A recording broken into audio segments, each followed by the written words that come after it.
Good morning. I'm Westchester County Executive George Latimer. It is Wednesday, July 7th, and we are here in the village of Sleepy Hollow on the banks of the beautiful Hudson River, adjacent to Kingsland Point Park, to talk about this beautiful lighthouse behind us that is going to get a rebirth based on the effective work of the Westchester County Board of Legislators, the Westchester County Parks, Recreation, and Conservation Department, Ken Jenkins, Deputy County Executive, and myself to invest in our parks and invest in our infrastructure. We were at Glen Island Park, where there was the planting of a new tree and the regaining of that park and beach from its use during the COVID pandemic. And then also you've seen us at Hudson Hills Golf Course and Kensico Dam Plaza and any number of the other investments that have been made by generations before us. And we are here today to continue that commitment to repair and to growth and renewal of Westchester County's great assets. I'm also joined here today by the Majority Leader of the Westchester County Board of Legislators, the Honorable Mary Jane Shimsky, who represents a section of Greenburgh, some of the river towns and part of the town. And she is also, as Majority Leader, sort of the chief infrastructure person of the Board of Legislators, and she'll talk a little bit about her role and involvement. We'll also hear from our first Deputy Commissioner, Peter Tartaglia, who is here with his boss, the Commissioner of Parks, Recreation, and Conservation, Kathy O'Connor, and the Mayor of the Village of Sleepy Hollow, Ken Wray, will be speaking as well, and he'll introduce all of our Sleepy Hollow colleagues and friends. Very briefly, before I turn it over to Mary Jane Shimsky, the Westchester County Board of Legislators has passed a bond act that represents over $3 million of investment in the improvement of this lighthouse that's over my right shoulder. This lighthouse has been an iconic figure in Westchester County. We've used it to represent our tourism effort here, the Sleepy Hollow land, which was made famous by Washington Irving, and Sunnyside, his homestead just down the road, the legend of Ichabod Crane, which is right in the streets of Sleepy Hollow, and also the economic development of this area as witnessed by the project that we're right outside the front door of. So we're very happy to be here to make our contribution to that effort. Mary Jane Shimsky, in her responsibilities with the Board of Legislators, has really worked very closely with our Operations Department, our Director of Operations, Joan McDonald, excuse me, Emily Saltzman, Deputy Director, working with the Board of Legislators to present to them a series of investments that we believe will take our assets for the next 20 years or 30 years to the future. And yet the Board of Legislators has a responsibility to provide independent review of these proposals and to make suggestions and changes, ultimately to approve them if they see fit. So the role of the legislators in this process is essential, as is the role of our executive branch people. So to speak next, I'd like to invite Mary Jane Shimsky, who is Majority Leader of the Board of Legislators. Thank you very much, George. I am so happy to be here today as we embark on the project to give this lighthouse the facelift it really needs and it deserves. This lighthouse is one of the small, hidden historical jewels of Westchester County. As we press more and more Westchester County as a tourist destination and as a place to learn more about America's history, this lighthouse plays a very important role. I remember about 25 years ago when my now grown son, the attorney, was a toddler. He and my husband and I went to this lighthouse and took a tour. And it taught us so much about what it was like to live 150 years ago. What the importance of the job of running the lighthouse, and also some of the dangers of the job as well. And I was very saddened when this lighthouse was closed. For many years now, well into the back into the last administration, the Board of Legislators really wanted this lighthouse to be fixed. And I am so glad that now that the Latimer administration has taken care of the life safety backlog, we are able to get to projects like this beautiful little lighthouse. And once the new complex is complete, and once we have roads and paths leading down here, this lighthouse is not just going to be a tourist destination for people who come from other places. It's also going to be a great amenity for the people who live in Sleepy Hollow. It could be part of a really special walk with children and grandchildren, just as it was part of a very special walk from the other end of Kingsland Point Park for me, my husband, and my son way back when. So I want to thank the Latimer administration. I want to thank all of my colleagues at the Board of Legislators, Public Works Chairman Vidagashi, Parks and Recreation Chairman David Tubiolo, and Budget and Appropriations Acquisitions Chair Catherine Borgia for their leadership in making sure that we have the funding together. And I'm really looking forward to my next tour of the lighthouse. Thank you. And let me also add to Mary Jane's list, the legislator that represents this district primarily is Alfreda Williams, who's the vice chair of the board. She will be leaving the board at the end of the year. Her role in fighting for this year after year, and now finally coming to see it come to fruition, has been announced. And also Margaret Kunzio, who represents a section of the town of Mount Pleasant that includes some of Sleepy Hollow, as the minority leader and providing bipartisan support for this effort. It's important to understand just how valuable it is to take the assets that we have and protect them for the future. There is a certain unwillingness to be realistic about what costs will represent in the long term, when you know what the short term impacts might be. It is the line that's been used that you're penny wise and pound foolish. The growth of Sleepy Hollow, Tarrytown, and this region is based on the investments that are made both in the physical infrastructure and human infrastructure. Nobody understands that better than the village mayor of Sleepy Hollow. This community has a cachet, but it has a backstory. And that backstory is also attractive and makes it a source for tourism. And when we provide the right kind of asset improvement for Sleepy Hollow, then the mayor and the people that run Sleepy Hollow will have an asset that they can grow on and build on. So I'm very happy to introduce my friend, the mayor of the village, Ken Wray. Mr. Mayor.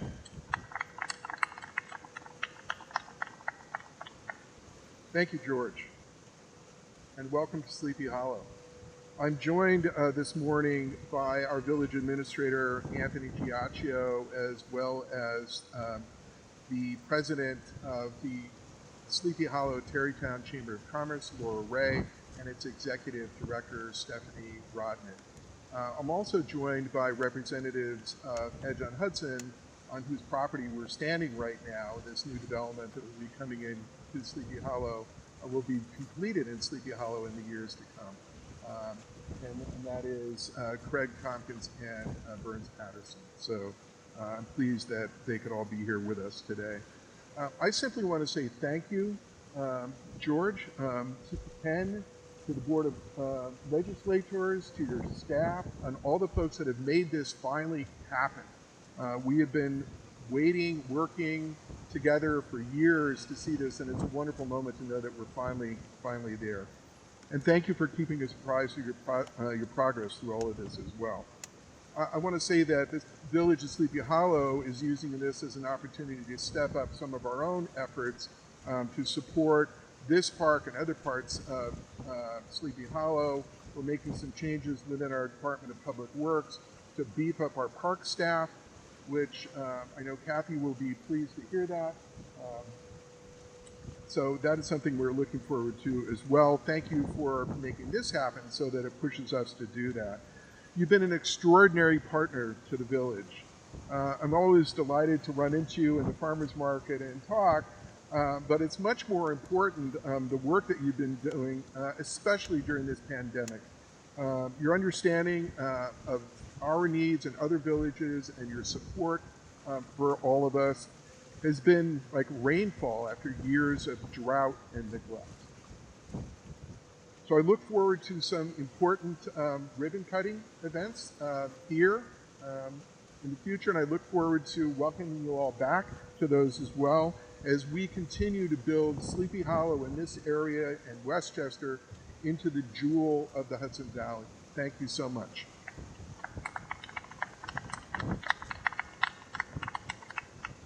The project that's going to be undertaken here is approximately $3.3 million, and I'll try to read so that you get a sense of what's going to happen. The intent of that money is to stabilize the structure to prevent further deterioration with repairs and repainting to the exterior, cast iron, replacement of windows and doors, repairs of cracks in the cellar and caisson area, cleaning and repointing of the foundation masonry, restoration of the interior plaster, and painting finishes throughout, and repairs to and restoration of all of the wood floors. All of these types of improvements are necessary. They also will include the reconstruction of the intermediate landing between the bridge and the gangway, a new security gate on the mainland side, and new electric and exterior lighting. This facility has undergone neglect for a long period of time. It unfortunately represents the difference between understanding the cost of something and the value of something. But we understand the value of this lighthouse, just as we understand the value of our other parks and our other physical infrastructure, as well as our human infrastructure. And the commitment that's made by this is made through the village of Sleepy Hollow, but it's made to the people of Westchester County, that this is open for people anywhere in this county to come and enjoy and see, because God gave us a beautiful river to look at, and a wonderful view across the river to Rockland County, and the River Walk area, which is in the process of being completed. We'll open this up to people of all sorts. They're using it today, even in its current condition, and when it's completed over the course of time. And we hope, not during my time in the arena, but we hope over the ultimate period of time that we'll have a river walk that will take us from the Yonkers-Bronx borderline all the way up through Peekskill and Putnam County. All of these things are important. Very similar to when we were last Friday at the Miller House, celebrating the beginning of the Independence Day weekend with a renovated Miller House that was on the verge of collapse, which we were able to turn around. All of these assets are under the direct management of our Parks, Recreation, and Conservation Department. Our first Deputy Commissioner, Peter Tartaglia, is next going to speak to talk a little bit about this project and how it fits into the greater whole of the Parks Division. Peter. Thank you. Good morning. This is really a great day for Westchester County, Sleepy Hollow, Tarrytown, and the surrounding area. It's an example of government working well and government moving and shaking to get things done. We cannot not mention a few people. First of all, this is on behalf of myself and Kathy O'Connor, our Commissioner of Parks and Recreation and Conservation. So thanks to George Latimer and his administration, the Board of Legislators, and other departments, the Department of Public Works and Transportation, who's played a big role in this, and Commissioner Hugh Grecian, and First Deputy Gail Katzman, to Robert Abermont and Ken Yulee.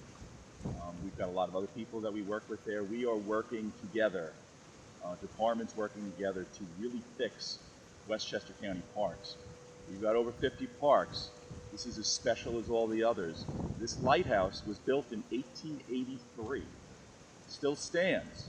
We've been trying to do this. We've been trying to restore it for well over a decade. Probably needed it before that. I know it needed it before that, but it's at the point now where we're going to be doing it. It is in our National Historic Register. It'll be done historically correct.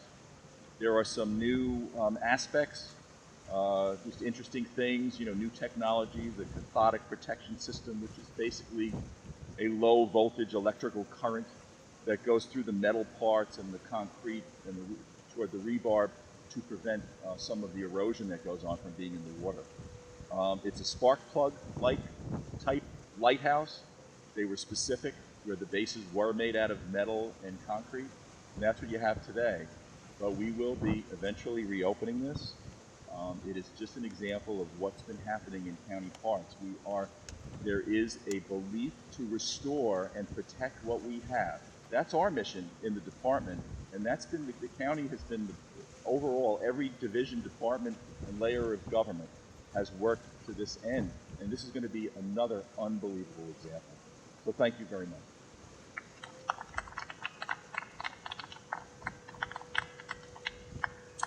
So it is now my responsibility to take the action that was approved by the Board of Legislators and finalize it by affixing my signature to it. These documents usually have a committee report reported out of the relevant committees. It was discussed and voted on by the Board of Legislators, and make sure I get the signature page correctly here. And the final conveyance page is that this was voted on the 28th day of June of 2021 by the Board of Legislators, 17 votes in favor, no votes against, so bipartisan support And now on this day, the 7th day of the month of July, by the authority given to me by the people of Westchester County, I signed this as county executive, and we now have a firm commitment to renovate this lighthouse back closer to its former glory. Congratulations. It's not a very classy pen, but Mary Jane, it's all yours. Thank you. Thank you very much. I want to thank all of our friends from Sleepy Hollow for being here today. We're going to give our normal update, and you do not have to bake in the sun. Only Ken and I do. So thank you very much for being here and allowing us to join you here. Thank you. Mr. Jenkins, just you and me now. We have had the experience of providing a once-a-week update, initially now on COVID and now more broadly about what's happening in Westchester County, because the Independence Day weekend included a national holiday on Monday. We did not make that normal report on Monday, and since our report will reference COVID information but not focus solely on COVID information, we're happy to do it remote in sites and locations that show what the county government is doing in tangible terms. So when we are at the Miller House, when we are at Glen Island, when we are at Playland, when we are in other settings and locations, that gives you sort of a visual understanding of what it is that the county government does. To give you the brief update, I'm afraid I'm going to have to ask Ken to play the role of weatherman again, because weather is an important element of what we're dealing with right now, power outages and other factors, and I'll leave that material for Ken to report on. On the COVID front, we continue to show really very good results here in Westchester County. We now are at a point where if we keep our active cases, hospitalizations, and fatalities below a certain number, a day-to-day oscillation in those numbers do not reflect a significant change in circumstances. I'll give you the one example of number of people who are hospitalized. When we are down to 10 people hospitalized, if one more person is hospitalized the next day, that's a 10% increase in hospitalizations.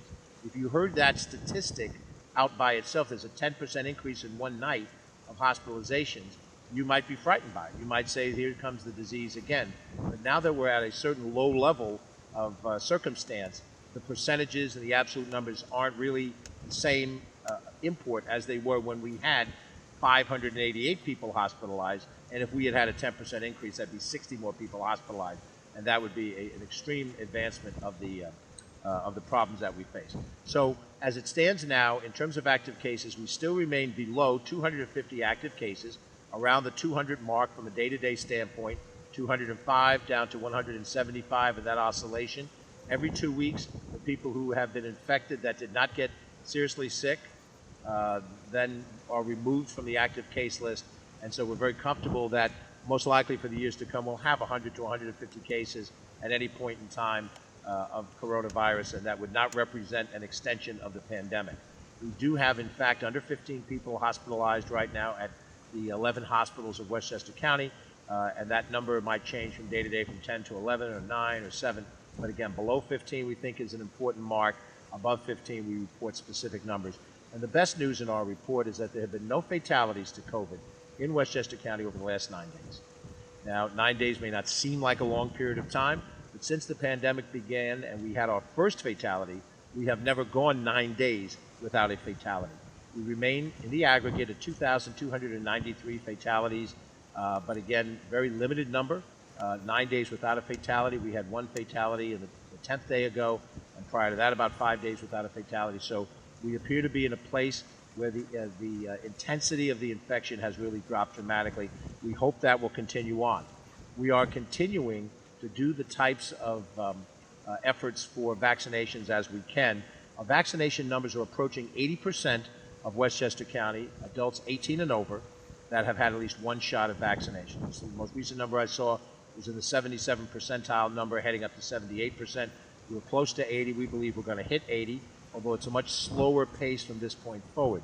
The younger people under the age of 18 have not had the same length of time availability to the vaccinations, and we're still doing vaccinations on a localized level for the younger element of who's eligible, the 12 to 16. This Thursday from 2 to 6:30, we will have a vaccination satellite location at the Somers Middle School. We hope to have youngsters from that area. On Saturday from 10 a.m. to 2 p.m., at the Westchester Community College Grasslands facility, and then next Monday, the 12th of July, from 2 to 6:30 in the Peekskill High School cafeteria. So we're continuing to have those vaccination satellites available to us. The county center continues to have vaccinations. We continue to have vaccinations at our White Plains Health Clinic at 134 Court Street in downtown White Plains. So the availability of a vaccination is very straightforward now. We believe we're reaching the point at which every person in this county that wants a vaccination has been able to get it. These additional efforts that we're making, we are targeting the younger folks, but we do believe that right now we're getting close to that magic number. Now, Westchester is not an island. As I've often said, there's not a moat around us, although we do see a big body of water between us and Rockland. But the bottom line is people in each of these counties commute routinely across the dotted lines. So we don't take excessive comfort in our own numbers when we know that adjacent Putnam, Rockland, the Bronx, Dutchess is not far away, Fairfield County, they all have their sets of numbers as well. We still work as a region as we try to defeat this disease. But we are comfortable that we're making good progress here in Westchester County. We'll have additional satellites as well as our existing vaccination facility areas. We're making every effort to try to reach out to people using communication techniques. We have not created a $1 million lottery to incentivize people to do this. We really do think this is something where there are benefits to vaccinations that are intrinsic, and the individual has to understand what's at risk. We're doing a study of all the people that are hospitalized and those people that have suffered fatality to determine how many of those individuals were unvaccinated. And we believe that number of unvaccinated will be very high, and that really will reflect the single largest reason as to why those individuals either succumbed to the disease or were seriously ill from the disease. And when we have that report available, we will share it with the press and with the public. But overall, we are making the efforts in the right direction. Now, the big news story right now this week is pretty clearly the weather. We're going through a hot streak. We had a little break in the action, but we're back to having more things going on. There are certain elements to that require us to do our job, so I'm going to ask Ken to cover some of those different areas here in the area of weather. Thanks, George. And you're in the second day of a heat wave, making sure that everyone is going to continue to be cautious as far as making sure to hydrate and stay in the shade and stay inside if you're available to do that.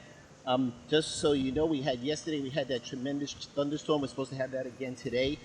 Because of the high temperatures, the thunderstorm threat is high, and then we had tremendous thunderstorms come through our region yesterday, and we had some power outages in various places with the high winds, etc. So again, while right now it's high heat with the humidity index that could be in the high 90s and over in the hundreds in certain places, Con Ed is going to be staging again in the Playland parking lot to be able to assist those folks from Tropical Storm Elsa, which is coming up the coastline. That's going to start today, and you'll see that them continuing to stay there till Saturday. So we have the heat wave that we have going on. We have Tropical Storm Elsa, which at last count I guess was still a hurricane down coming across Florida and then coming up the East Coast. And we probably won't see that a little until over the weekend, until Saturday or Sunday. The storm should move across the Northeast and then Mid-Atlantic through Thursday. And again, those sustained winds could get up to 65 miles an hour with higher gusts. So you should take the normal precautions that you would do. County executives said this many times, to do exactly what your parents have always told you to do. Make sure that you keep the car gassed up. Make sure that you have water and all those other kind of things in the vehicle to ensure that when the tropical storm comes through, that you're taking the proper precautions, batteries in the flashlight, etc. The latest forecast trends and scenarios similar to a quick moving coastal storm, though uncertainty in the hazard impact details still exist this far out, meaning that it's weather, it still can change, but we want to be cautious. But for right now, today, we're in a weather scenario with the heat and humidity. Make sure that you're looking again on your neighbors, especially your elderly neighbors. Check in with them, make sure everything is okay. In this hot weather, we're very happy that Westchester County is now able to open all of its facilities that will serve those people who want to be able to cool off. Our 4 county pools, Wilson Woods in Mount Vernon, Saxon Woods in White Plains, Tibbetts Brook, and Sprain Ridge, 2 separate pool complexes in the city of Yonkers, are all open and operative. We have, as of Wednesday through Sunday, 3 beaches that are now open. The aforementioned Playland Beach and Croton Point Park Beach, which is a Hudson River beach, have been open now since the end of May, and we were very fortunate to have Glen Island return to county control. We gave it to the state for them to do testing down there. They did quite a bit of it, but we were able to satisfy that requirement, have the beach back. It opened over the weekend, and now it's available for beachgoers as well in New Rochelle. So there's some geographic distribution, if you look at both pools and beaches, that span at least a portion of the county. And of course, many local governments have municipal pools, and in some cases municipal beaches to help people cool off. That's very important. And we have gotten really terrific attendance at our pools and at our beaches. When I just look at some of the statistics that we've had at various locations, we've had well over thousands of people at our various beaches and at our pools, where we know that whenever the weather is like this, we're going to get a heavy turnout. Last weekend, because we did have a significant portion of the weekend that was not suitable for being outside, the rain and the bad weather conditions, we did not have as full a result as we would like to have had. But we did very well. Once the weather got demonstrably good, people flocked halfway through one day and then fully the next day, and we hit some very big numbers. Playland Amusement Park, which has a reduced season this year, we didn't know if we'd be able to operate the park, and it was under a ban from the state government, which was lifted a little bit earlier this year. Parks Department, just as with Glen Island, they hurried up and they got the park ready. When we launched it 10 days ago, it looked beautiful. In that first weekend of Playland, we had almost 8,000 people per day for the Saturday and the Sunday when it opened, 15,000 people that weekend. And then during the week, we had reasonable weekday totals. A week ago today, 3,500 people. Then when we hit the weekend, Saturday was a washout, but Sunday was bonkers. 13,000 people went to Playland Amusement Park on Sunday, and then on Monday, which was the celebrated Independence Day, 10,000 people, both of which were the highest 2 days that we've had so far this year. We're off to a very good attendance start. We won't reach attendance goals as we've had in other years because it's a shortened season, but nonetheless, the park is back after a year hiatus. It's in good use. The pools are there. The beaches, we didn't have to close the beaches or the pools last year, though we did not have Glen Island a year ago. So our Parks Department is really working on maximum effort. Having said that, Ken pointed out, follow in the media, and some of our friends here who are covering us, the major New York City media, they're following the track of Hurricane Elsa and when it's going to make its way up the Northeast Corridor. No matter how close it does or doesn't come to us, it will have a weather effect on us. And when it does have a weather effect, there will be rain, there will be less positive conditions for beach going and pool going. So keep an eye on that as you make your plans for the weekend. If the weather is temperate and you want to go out and cool off, we hope you'll come to one of our beaches or pools. We hope you'll use Playland and have an opportunity to see that certain facility. With that, we're going to close off our report for the moment, unless there are any questions from the press. Tony Aiello. Well, the first thing is that the money that we allocate within our budget is within the parameters of what we've set aside for a different purpose. So when we get to the sticker shock impact on the taxpayer, we believe the last 2 years we've been able to cut county property taxes, and the property taxpayer, we believe, will have another cut in property. They're not huge cuts, but we haven't cut property taxes 3 years in a row in over 20 years in Westchester County. So I think the impact to you would be like me looking at the price tag on a car, but I don't have to pay that price tag because at the end of the day, what I'm paying for is less expensive than last year. The second element of it is it's a good reminder of what we know. Any of us who are homeowners know this. If you have a problem and you let it fester for 1 or 2 or 3 years, God forbid 10 years, the cost of fixing that problem is going to be much greater. The $3 million price tag here would be a lot less if we had invested in this lighthouse as we went along, or if we had made the massive repairs necessary 10 years ago. And the alternative is not to make those repairs and then lose the asset in its entirety. So I think it's a matter of practicality. If we have an asset that would cost us $50 million to repair, Playland, we're going to do it in pieces, small pieces over an extended period of time. With a singular unit like the lighthouse, very similar to the Miller House, $3 million is not an inexpensive amount of money. It is affordable within our budget, Tony, and we believe that when it's completed, that's an asset that will be established for the next 20 years, and my next 3 successors won't have to worry about paying for it. In this location, we are right by the water. We're right by the train tracks, and as you can see, we have overhead air flight. So I'm waiting to be interrupted by a train, a truck, and a boat, and then we'll hit the grand slam of transportation interruptions. Tony, any follow-up question? Okay, very good. Any other questions from our friends in the press? Catherine, do we have any remote questions? All right, if there are any of those who are following this in the media, you're welcome to contact Catherine Chaffee this afternoon, 995-2932, and she'll be happy to provide any information and statistics. I want to thank her, also Carolyn Fortino, a Deputy Director of Communications, for their work out here today. Other members of my team that are here, Aviva Myers is here, and the rest of our communications team. I can't see who's behind the dice. John Borst is back there. Thank you, John. So we're appreciative of all your time and effort. With that, we'll close off today's report. We will report again next Monday for our weekly report. We'll give some COVID information. We'll give you some indication of what's happening on some other areas of public policy. And then if we have other announcements before the next plane interrupts me, we'll follow up in the course of the week. Thank you all very much. Have a wonderful day. I'm George Latimer, Westchester County Executive. Stay safe.